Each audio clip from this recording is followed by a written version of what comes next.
Thank you. I'm glad to be here, Bobby. Thank you. I'm excited to dig in. Like I told you before we pressed record, I think I've only ever had one other spouse of a gambler on the show. And it's good perspective. I know it's not just people.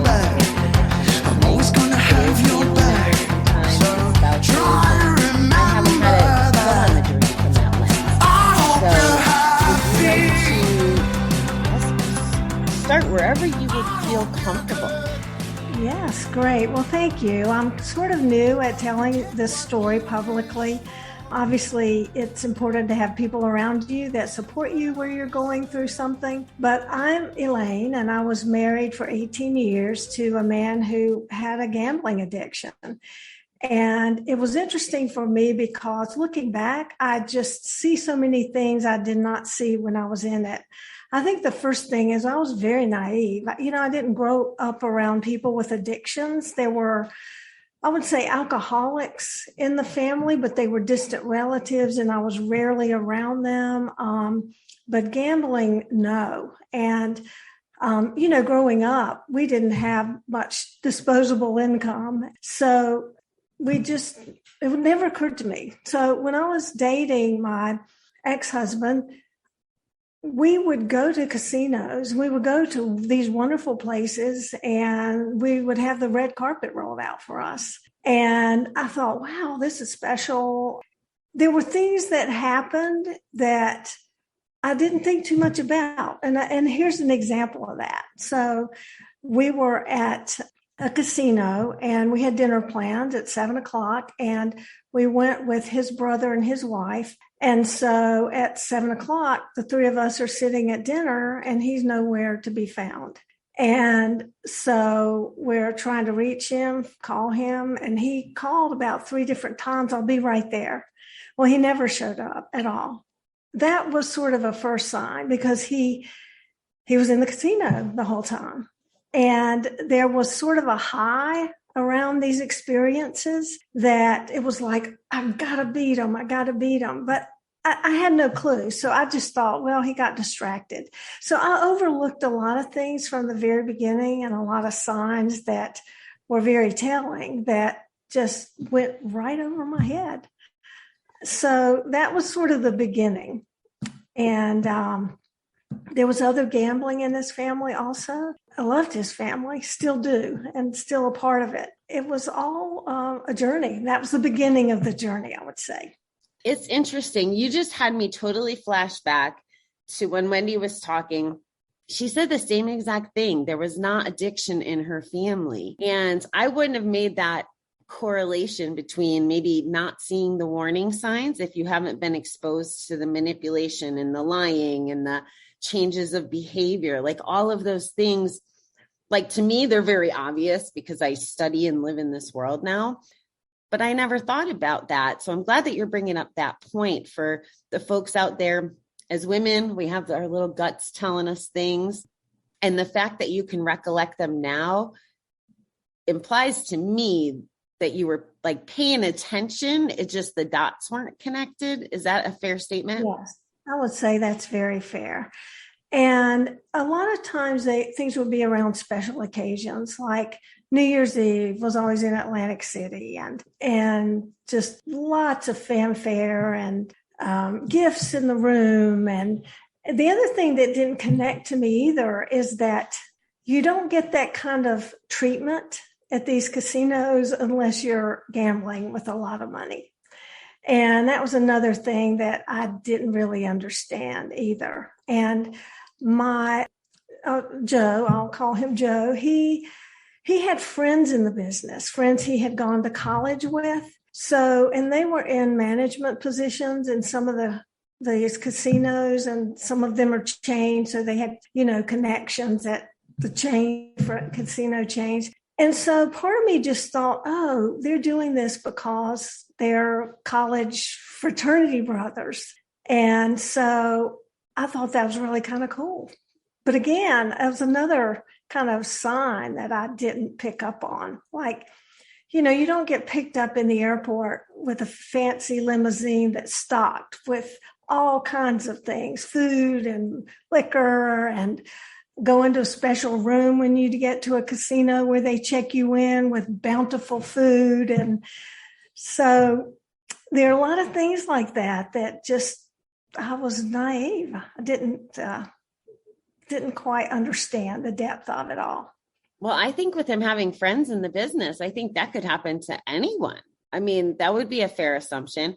I gambled for years and years and didn't know about a lot of those programs because I never paid attention. And then when those programs happen, I mean, they're literally feeding the addiction, with all of that food. And they call it big shot-ism is what they call it in 12-step program. Because you want to be the one who, I got points, I'll treat for dinner, or I have this and I have that. And you said the holidays, which is also very interesting. I used to use the holidays as the excuse because I could get my husband to go with me and just tie it in. Oh, we're all done with the presents on Christmas Day. Let's just go, we're off of work tomorrow, that kind of thing. And it becomes integrated. Well, it became integrated in my marriage culture. And it sounds like that's what happened in your experience. Yes, it did. And at the time, Joe was working. He was doing national sales and he traveled a good bit to the West Coast and to New York. They had a showroom there. And so it made it real convenient to stop on the way home at either Las Vegas or Atlantic City. And so that was pretty much a given that he would do. And so there was that piece of it. And then there was almost every vacation we ever went on was somewhere where there was a casino. And it was very difficult for him to tolerate something where he couldn't be gambling. And so there were the casinos, but also there was the golf course. And then there was the card room where, and there were lots of card rooms. Some were shadier than others, but there was always a way to be betting on something. And once I really understood better what was going on, there was not a day that passed where he wasn't gambling in some form or fashion. It's scary. So what did it look like for you? You're going, I have multiple questions about what you just said. So when you would go to the casino, were you gambling? Rarely. So how it looked was he loved craps and blackjack. Those were his two things. He did other things as well, but he would want me at the craps table beside of him and to throw the dice. I really didn't want to be there. But at first it was kind of fun until I really got to, understand better what was going on. And I had to have the right attitude because if I didn't have the right attitude, he would get upset because I would have put the mojo on him and, he would roll a 7 or something. So it got to the point where I'm like, no, I'm not going to the craps table with you. It ended up that it was more like, I would do my thing and he was in the casino most of the day. And then how that looked in everyday life was, he would be in the card room at night. He'd be on the golf course on the weekends. We really didn't have a lot of family time together. So he was gambling at golf too. He was probably doing skins or something. Yes. There was always something.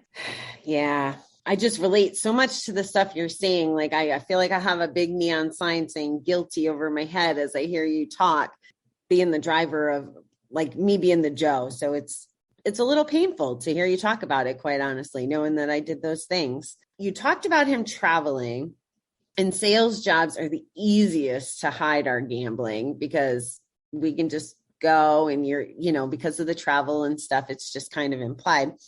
So did you know he was stopping at Atlantic City and Vegas on the way back? At first I didn't, but then I realized that he was. And, he would say he was going to do that. And if he won, he'd usually come back with gifts for, the women in the family. It might be an expensive handbag or, a piece of jewelry or scarf or something. But he never talked about when he wasn't winning. It was kind of quiet. I didn't know to the extent of the losses. Like when we would go and file our taxes, he would come in with a stack of slips, from the casinos that showed his losses. But even then, it's kind of like the CPA. It wasn't like, holy cow, it's like nobody was saying, wait a minute, what is really happening here? Again, I thought, well, maybe this isn't such a big deal. Again, just kind of in, denial of the extent of it, because he never really talked about the losses. You just came up with a brilliant idea that I'm writing down. So when we go to the doctors, we get this like a check-in, right? To make sure we're not depressed or suicidal. They ask some questions, how much do you drink a week, right? As general doctors, I think, do that. Right. And I've always wondered why we don't have gambling questions on the questionnaires. And part of my mission is to get so wealthy and powerful that I can impact things like that on a bigger scale, because that's going to be the only way. I'm never going to be president or do the political stuff. But I've never thought about awareness through the CPAs and the accountants. That's really brilliant. Well, you just gave me an idea too. Why isn't that a question that a medical professional would ask? If they ask about alcoholism, why wouldn't they ask about it? Because it is tied to, it can create depression. It can create mental anguish. It's interesting you said it, because the awakening for me actually happened in a doctor's office. I had been tested for allergies, and I was allergic to dust. Well, dust is everywhere. So for about 20 years, I had allergy shots, and they started out at about twice a week, and then went to once a week, and then a few times a month, and then once a month. So I was in that office, the dermatologist office, all the time. I guess it wasn't a dermatologist, whatever the doctor is. And so you would go in, you'd sit down, and then they would just call you back and you'd get your shot and leave. So it was a very quick process. And there was a woman that gave the shots, and I seemed to get her a lot. And so we kind of got to know each other, and real quickly, you couldn't get in a long conversation because there'd be so many people waiting. But one day she said something like, what are you doing this weekend? And I said something, and then I said, how about you? And she said, well, I'm going to a Gamanon meeting. And I said, oh, really? What's that? It's kind of like ding, ding. And she said, well, my husband has an addiction. He's been in Gamblers Anonymous. And so she said, I go to Gamanon. And I'm like, well, what? Tell me about that. And so she took a few minutes, and then we began to start that conversation when I had her. And then I thought, oh my gosh, I need to get involved with this. And so that's really how, I guess, the buzzers went off for me. And I ended up reading a book on codependence and saw myself. Wow. So everything really started to change for me after that. And it was a number of year process for me to really grab it, understand it, and also see my role in it. Wow. So much cool stuff you just said. So this lady had the courage to put herself out there, right? And I love that, because that's what I think most mental health advocates are going for, people in addiction, raising awareness. There shouldn't be a stigma. We're all kind of the same, where we all have similar problems. And I was thinking like, was there a higher power that gave you that dust allergy to put you in that place to have that conversation? That kind of just happened in my head as you were sharing. So you started with Gamanon after discovering what it was? Mm-hmm. I did. Awesome. Yes. And I felt like I had found a home. It's like people were talking about all these things that were sort of like signs that I didn't really understand. And it gave me a great deal of understanding. And it also helped me understand a lot about myself.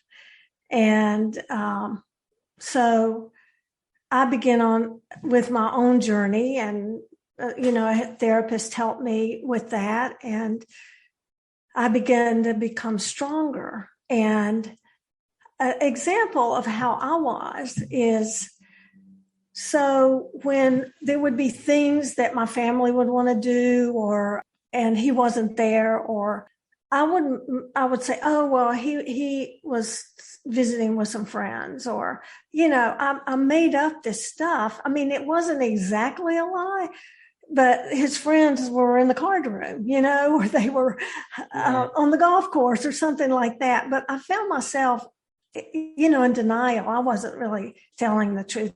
I saw that. And then I went through a process of, well, why am I doing that? And so part of what I learned about myself is a lot of people that are codependent also have self-worth or self-esteem issues. Then that put me on a whole journey around that. And that was a lot of the, Gam-Anon and how we are in the relationship with someone that's an addict, and to do our part to stop enabling them. Was he going to GA, or were you doing this? You were married at the time and you're going to Gam-Anon, but has this conversation come up? Like, you've had this aha moment.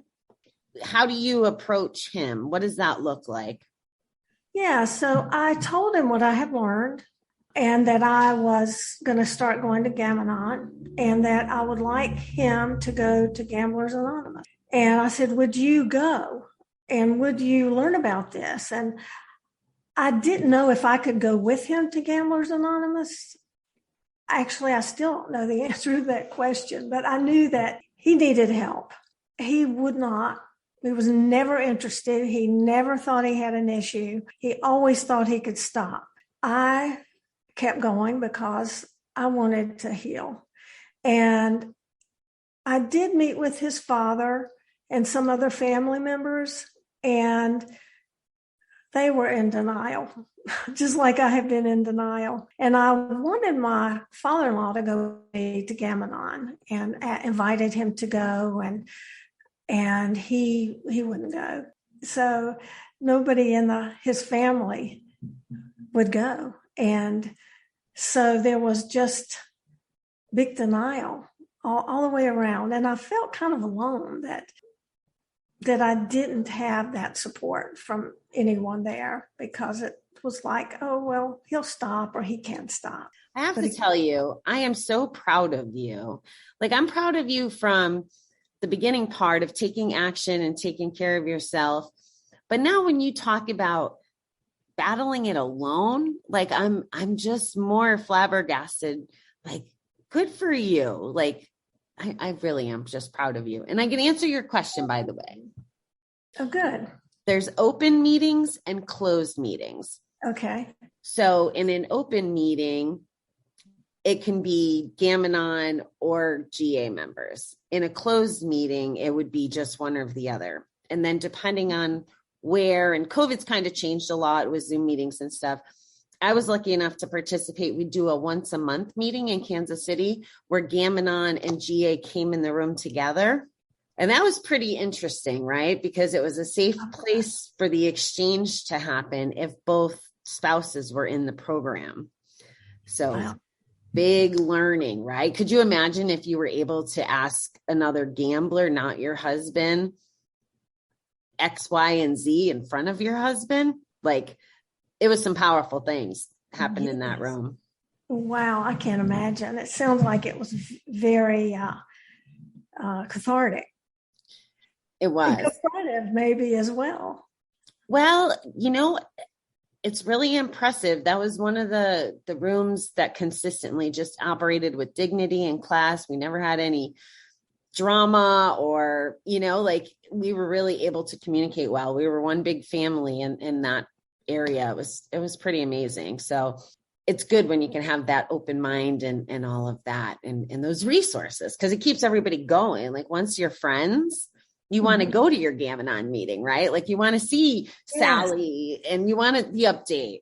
Right. And you want to hear other people's stories. Yes. So can you take us to the next part of the story? So you're going to Gamanon, you're healing, you are being a warrior all by yourself in this. How are you handling him? How are you handling finances? Like, what are the next steps before whatever the final result was? Sure. So when I married, I have a business, and I already had that business when I was married, and so we kept our finances separate, and we did have a shared house account, so I was very aware of that, but I never had access to his accounts, and the same thing, he didn't for me either. And so there were certain things that he paid for, certain things I paid for. And then we had the household account, and it just seemed to work. He always had a wad of cash in his pocket, always, $100 bills. And his wallet was a rubber band, and he would have very thick. I guess that made him feel, I don't know, to carry around a wad of money. So that was that. Then with his dad, sometimes his dad would call me and we would go and have lunch, and he would start asking me questions like, do you know how much Joe has borrowed from the bank? Or are you aware that he's borrowed from the bank? And just questions like that, which I had no idea about. And I think he was trying to learn as well. It was a family business, so there were strong banking relationships, and it was extremely easy for him to get a line of credit and just get money on that line of credit. So it was kind of an endless source, really. I mean, I say that it was and it wasn't, but the way that it wasn't was that his father made sure he never hit the bottom. Wow. So he never had that experience of having consequences. And so, in the relationship, I was the one that had a business, had employees, was very responsible with money, responsible with everything. And he was the one that was kind of irresponsible, and not kind of, but so that was the way our relationship worked. We had a son. We have one son. He was kind of like an absent father because he was addicted. He just wasn't around very much. And one day I came home from work, and they were in the living room, and he was teaching our son how to bet with pennies, playing cards. And I didn't go nuts, but I just said, okay, we're going to do this now, and ended it. And he and I had a conversation about it, and he felt like it was harmless and it was no big deal. But to me, it was a bigger deal because I was becoming more aware of the extent of the addiction. How old was your son at the time? He was about seven. Mm-hmm. And because all of our vacations, I would say 99% were at casinos, the way that looked was we would go, we'd be picked up by the limousine, we would get there, we'd go in the fancy room, we'd get checked in, we'd have a very nice room, and then he would be in the casino, and he would come out, we'd all have dinner together. My son and I, we would go back to the room and watch a movie or do something, and he would be back in the casino. He would get in the room between probably 3 and 4 a.m. And then in the morning, with very little sleep, he would get up and he would take our son either by himself, or the three of us would go to the pool or the beach or, like that, do something. And then after he had put in a couple of hours of that, he was gone again. And so that was sort of the cycle. And that's what, our son saw is. So I felt like, in addition to kind of being a single mom in a way, I was running a business, and it was tough. And I once I dove into the therapy around the codependence, I began to start taking better care of myself and having some of my needs met. Because part of that codependence is taking care of everyone and everything except yourself. Yeah. And you were definitely the one with all the responsibility, it sounds like. Mm-hmm. It was that way pretty much. And so the other thing that happened that was a turning point for me is our house was paid off twice. And then when I signed the papers for it, the first time I said, I will never do this again. I will sign this time, but I'll never do it again. And so a few years later, he came and he said, I needed you to go down to the attorney's office and sign some papers. And I said, well, what kind of papers? And he said, it's not a big deal. They'll have them ready for you. You just need to go sign. It'll only take 5 minutes. And I said, well, no, I'm not going to. I understand what I'm signing. And he said, look, it's not a big deal. Just go do it. I mean, he sort of escalated, And so he finally told me it was to get another mortgage on the house. And I said, no, I won't do it. I told you I wouldn't do it, and I won't do it. And he thought I was kidding, that I really didn't mean it. There's that kidding word. But after about 2 weeks of trying to convince me to go, he realized I wasn't, and he was really upset about it. So, and at that point, I was just about washed up in the relationship. And so I just said, you have to deal with this. And that's a condition for me to stay married. And then that went on for about 6 months. And now, what's that condition for us to stay in the relationship? I'm like, you have to get help. You have to get help. And I understand it better now that he just did not think he had a problem. He just thought he could stop. So anyway, we ultimately separated when our son was about 9. So it was sad. We'd invested a lot in it, but that's and he gambled all the way to his death, I presume. He did. He passed away 2 years ago, and he had gambling debt when he died. So it's sad, I don't. And there was conversation about the family doing an intervention, but one person was not willing, so that never happened. Did you find, again, I'm too immersed sometimes to have fresh eyes, but do you think that part of why you didn't see it is because gambling feels so normal in our society? Like, because you do go to a casino to celebrate, or like, did it feel normal to you for so long before you had that epiphany? It felt different, but it did feel sort of normal. I mean, there's a big group of people, that are friends that are gamblers. So you kind of get in this community of people and friends and things like that. And it did, after I had been divorced, I was at a place with some people, and we walked through a casino.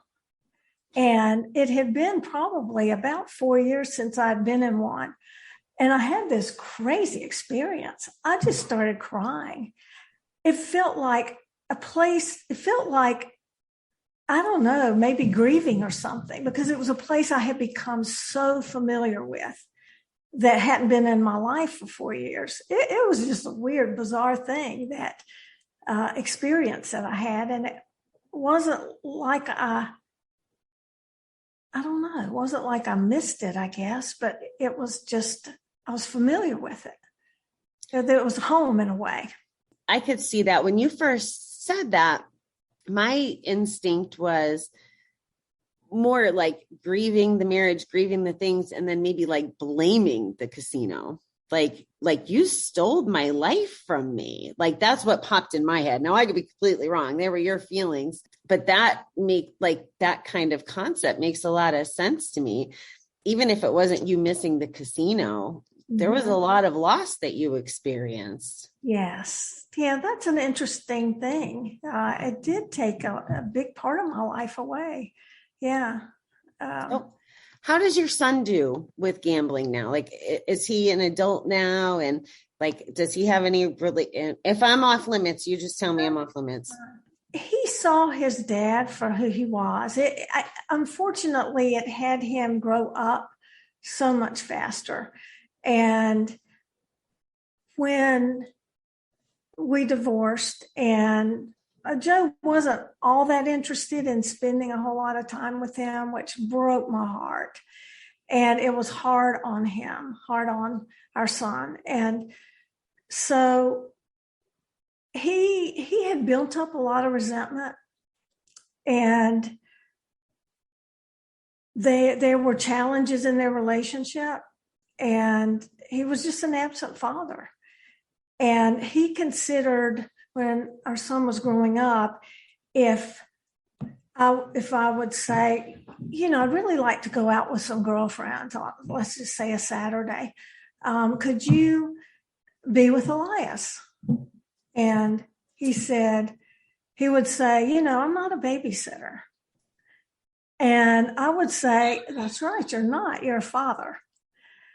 So that was the push and the pull in the relationship. So when our son was in his, I guess it was around high school, he was able to really express himself to his dad, and all the hurt came out.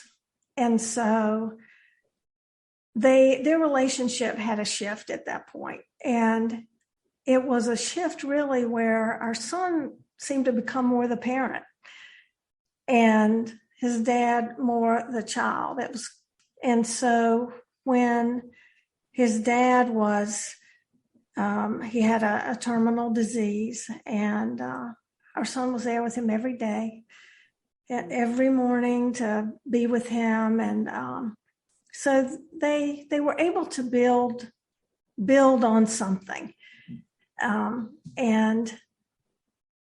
But our son did begin to understand who his dad was. Another testament to you, like you as the mom, protecting, taking care of your son, getting yourself in a position and strong enough to be able to help guide him through that. I'm sure that most of that came from your efforts, for sure. So, wow, I'm just so impressed with your strength.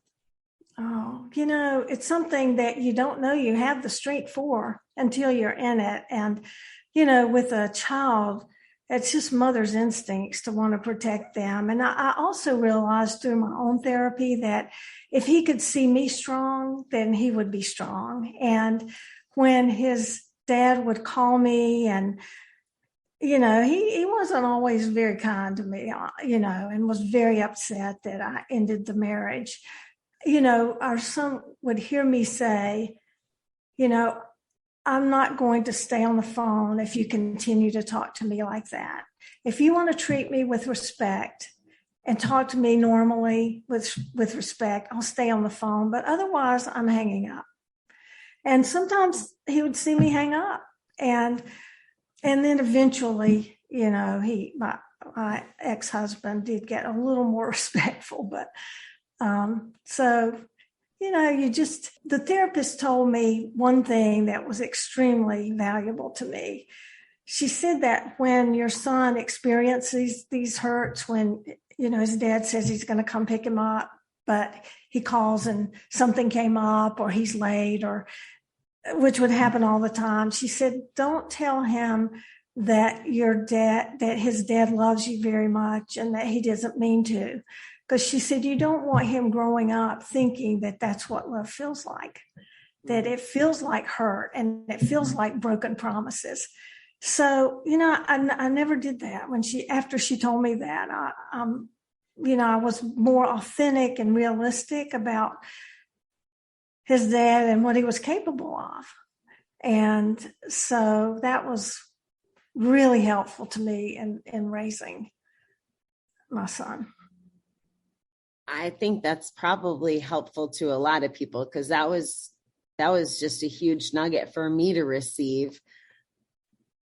Kind of explains my whole dating life, right? Because if you do perceive abandonment as love or nonchalance or not being a priority, if you do associate that with the feeling of love, it totally can snowball into less than, not worth it, but not even knowing it, that you don't feel that way.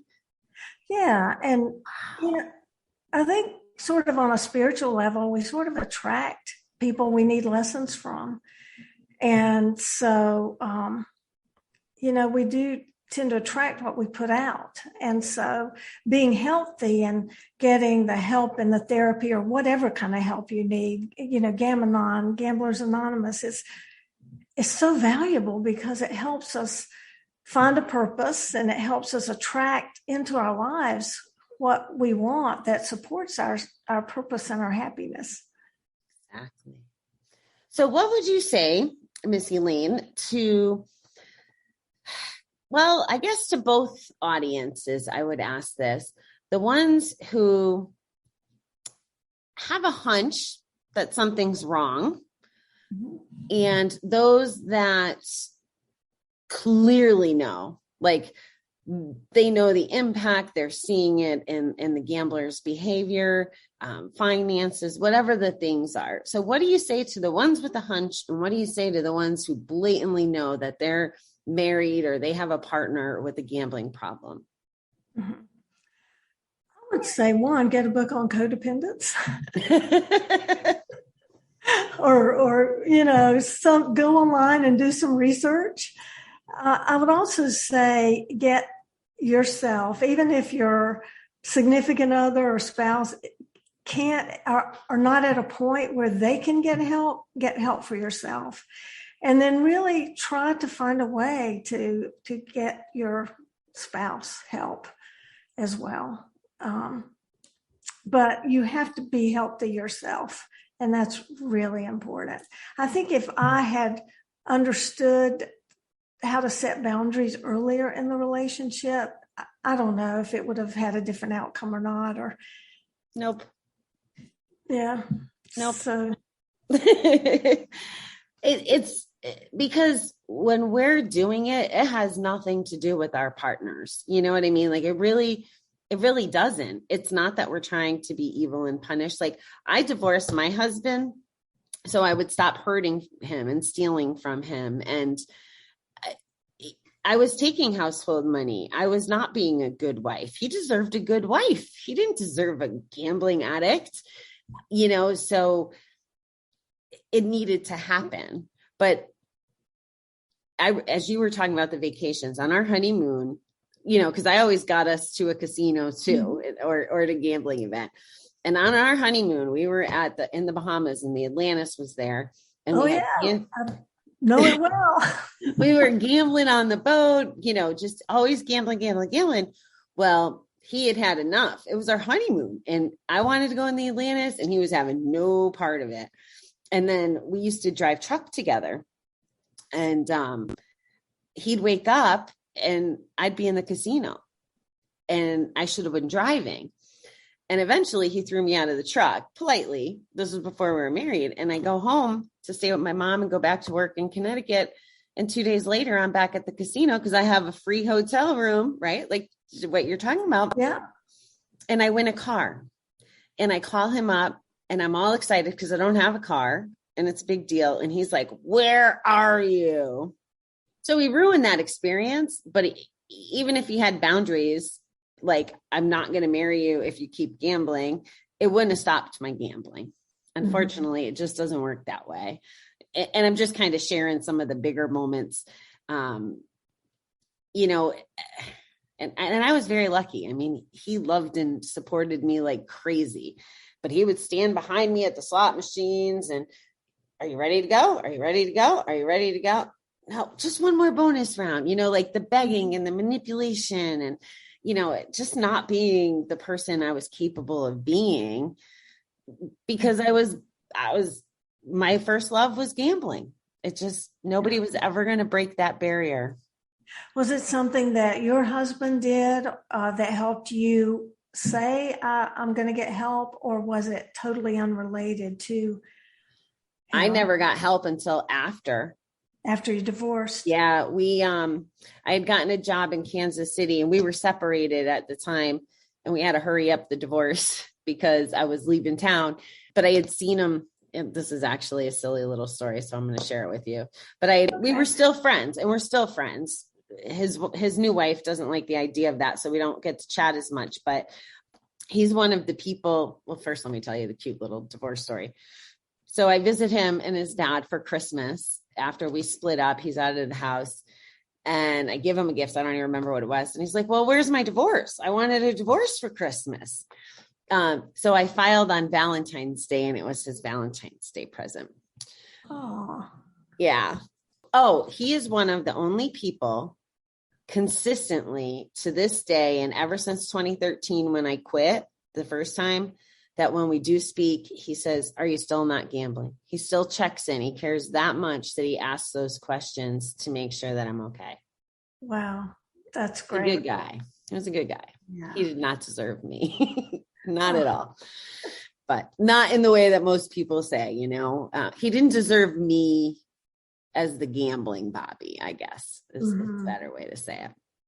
Yeah. So that's why I'm pretty passionate. It's not about the non-gamblers' behaviors. It's just not. It's not their fault. That's why I'm so excited about the message that you had. What I heard the most, and what I hope my audience hears the most, is you have to take care of yourself. You have to take care of your children. It's going to be work, but you have to find your way to heal and recover. That's what I'm walking away with tonight with what you said. Yeah. Well, thank you. It was life-giving to me to be able to get help. I remember the therapist asking me a question, and for the longest time, I didn't even get it. A codependent really is so focused on taking care of everybody else that we do leave ourselves out. And she asked me a question, and she said, well, Elaine, what do you want? I couldn't even understand the question. And I mean, that's how engrossed I was. And she had to work with me for a long time for me to just understand. It's kind of like, wait a minute. Well, what I have is what I want, No, she says, no, what do you want?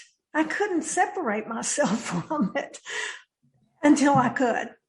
Sounds like you had a great therapist. She sounds amazing. Did. She was awesome. Is there anything else, Elaine, that you want to touch on that I haven't thought to ask, or that you think is important for the audience to know? Well, I appreciate the opportunity to tell this story. I think it's healing for me to tell it, and you've made it very easy for me to talk about it. And I just would encourage people to help themselves and to help their loved one that maybe has the addiction. Help. Great advice. As much as they can to get them in Gamblers Anonymous. So, but I thank you for the opportunity, and I hope that there have been some pearls in this. I've certainly learned from you. And I learned from you, like I said, tackling the accountants and what you just said, how you just opened my eyes to our impression of love based on behavior. That's like just monumental to me right now. Great. Well, thanks. It was very monumental to me too. So, great. And I hope I have a very healthy, mentally son. I'm very proud of him. That is awesome. Yeah. Well, thank you so much, Elaine. And I'll talk to you in a couple of weeks on our next adventure. Great. Thank you so much.